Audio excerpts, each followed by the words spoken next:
స్నేహమేరా జీవితం స్నేహమేరా శాశ్వతం అంటూ చట్టాపట్టాలు వేసుకుని తిరిగిన ట్రంప్ మస్క్ జోడీ మళ్ళీ వార్తల్లో హెడ్లైన్స్ అయ్యాయి.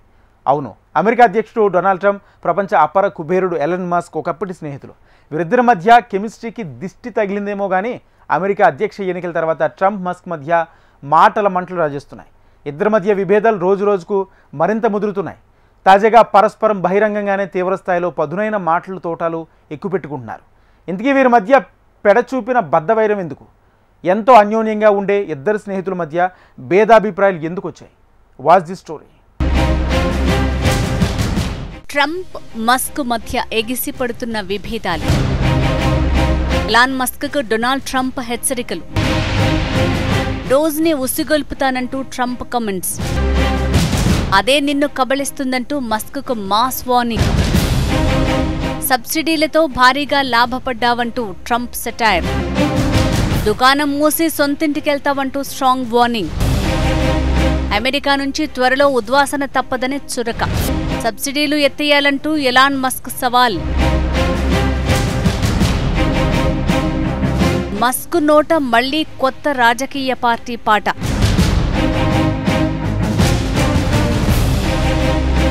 బిగ్ బిల్లుపై ట్రంప్ మస్క్ మధ్య మళ్లీ వాగ్యుద్ధం.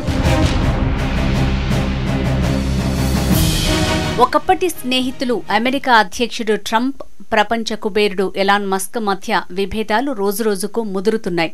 మరోసారి ఒకరిపై ఒకరు బహిరంగంగా తీవ్రస్థాయిలో విమర్శలు గుప్పించుకోవడంతో భేదాభిప్రాయాలు మరింత పెరిగినట్లు చెప్తున్నారు పరిశీలకులు. బిగ్ బ్యూటిఫుల్ బిల్ని ఎలాన్ మస్క్ విమర్శించడంపై అమెరికా అధ్యక్షుడు ట్రంప్ ఘాటుగా హెచ్చరించారు. దుకాణం సర్దేసుకుని దక్షిణాఫ్రికా వెళ్లిపోతావు జాగ్రత్త అంటూ తీవ్రంగా వ్యాఖ్యలు చేశారు. దీనిపై స్పందించిన ఎలాన్ మస్క్ దీన్ని మరింత పెద్దది చేయాలని ఉత్సాహంగా ఉందంటూ సెటైర్లు వేశారు. కానీ ప్రస్తుతం ఏమీ చేయదలుచుకోలేదంటూ ఎక్స్లో పోస్టు పెట్టి వెనక్కి తగ్గారు. ట్రంప్, ఎలాన్ మస్క్ మధ్య మళ్లీ వివాదం రాజుకుంది. బిగ్ బ్యూటిఫుల్ బిల్తో ఆ స్నేహితుల మధ్య అప్పట్లో సాగిన వాగ్యుద్ధం మరోసారి తీవ్ర రూపుదాలుస్తోంది. బిల్లును వ్యతిరేకిస్తున్న మస్క్పై ట్రంప్ తీవ్ర వ్యాఖ్యలు చేశారు. చరిత్రలో ఎవ్వరికీ దక్కని విధంగా ఎలాన్ మస్క్ సబ్సిడీలు పొందారని ట్రంప్ ఘాటు వ్యాఖ్యలు చేశారు.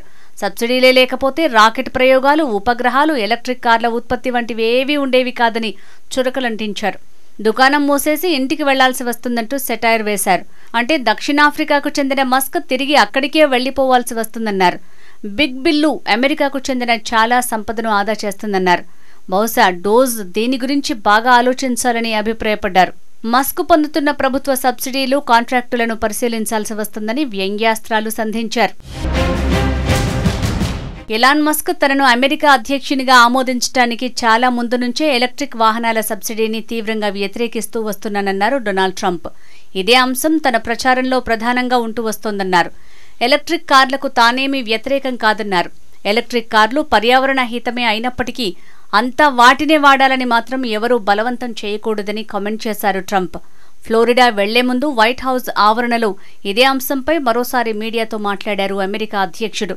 ఎలాన్ మస్క్కు బాగా అసంతృప్తి ఉండొచ్చు, కానీ భవిష్యత్తులో ఆయన మరెంతో నష్టపోవాల్సి రావచ్చు అంటూ సున్నితంగా హెచ్చరించారు. ప్రభుత్వ వ్యయాన్ని తగ్గించేందుకు ఏర్పాటు చేసిన డోజ్ని మస్క్పైకి ఉసిగొల్పాల్సి రావచ్చన్నారు. బహుశా అదే ఎలాన్ మస్క్ని కబళించే రాకాసిగా మారొచ్చంటూ తీవ్ర హెచ్చరికలు జారీ చేశారు. అయితే తనకిస్తున్న సబ్సిడీలను ఎత్తివేయాలంటూ ట్రంప్కు సవాల్ విసిరారు ఎలాన్ మస్క్. ఈ వ్యాఖ్యలపై ఘాటుగా స్పందించారు డొనాల్డ్ ట్రంప్. మస్క్ని అమెరికా నుంచి తిప్పి పంపించే యోచన ఉందా అని డొనాల్డ్ ట్రంప్ని మీడియా ప్రశ్నించింది. ఆ విషయం తనకు తెలియదని, కానీ దానిపై ఫోకస్ పెట్టాల్సి ఉందని ట్రంప్ చెప్పుకొచ్చారు. ట్రంప్ వ్యాఖ్యలపై అదే స్థాయిలో విరుచుకుపడ్డారు ఎలాన్ మస్క్. డోజ్కు ఇటీవలి దాకా ఎలాన్ మస్కే సారథ్యం వహించారు. 1971లో దక్షిణాఫ్రికాలోని ప్రిటోరియాలో జన్మించిన ఎలాన్ మస్క్ అమెరికాలో ఏళ్ల తరబడి నివసించిన అనంతరం 2002లో ఆ దేశ పౌరసత్వం పొందారు. ఈ క్రమంలో బిగ్ బ్యూటిఫుల్ బిల్పై ఎలాన్ మస్క్ నెల రోజులుగా డొనాల్డ్ ట్రంప్తో విభేదిస్తున్న విషయం తెలిసిందే. తుది ఓటింగ్కు ముందు సోమవారం కాంగ్రెస్లో ట్రంప్ చర్చించిన సందర్భంగా మస్క్ మరోసారి తీవ్ర వ్యాఖ్యలు చేశారు. దాన్ని రుణ బానిసత్వపు బిల్లుగా అభివర్ణించారు. ఈ బిల్లుతో జాతీయ రుణం మరో 3 లక్షల కోట్ల డాలర్లకు పైగా పెరుగుతుందని అభిప్రాయపడ్డారు. ఈ నేపథ్యంలో నిజంగా ప్రజల గురించి ఆలోచించే కొత్త రాజకీయ పార్టీని ఏర్పాటు చేయడానికి బహుశా సమయం ఆసన్నమైందంటూ ఆసక్తికర వ్యాఖ్యలు చేశారు ఎలాన్ మస్క్. బిల్లును విమర్శించడంతోనే ఆగలేదు Elon Musk. House freedom caucus chairman ప్రతినిధి ఆండీ హ్యారిస్తో సహా ప్రముఖ రిపబ్లికన్ చట్టసభ సభ్యులపైన విమర్శలు గుప్పించారు. చరిత్రలో అతిపెద్ద రుణ పరిమితి పెరుగుదలతో రుణ బానిసత్వ బిల్లుకు మీరు ఓటు వేసి మిమ్మల్ని మీరు ఫ్రీడమ్ కాకస్ అని ఎలా పిలుచుకుంటారంటూ సూటిగా ప్రశ్నించారు. ప్రభుత్వ ఖర్చులను తగ్గించాలంటూ మొన్నటిదాకా ప్రచారం చేసి ఇప్పుడిలా దేశ చరిత్రలోనే అతిపెద్ద రుణ పెరుగుదల బిల్లుకు ఓటేసిన ప్రతి కాంగ్రెస్ సభ్యుడు సిగ్గుతో తలదించుకోవాలని కమెంట్ చేశారు. ఎక్స్లో మస్క్ పెట్టిన ఈ పోస్టును ఏకంగా 2.6 కోట్ల మందికి పైగా చూడటం విశేషం.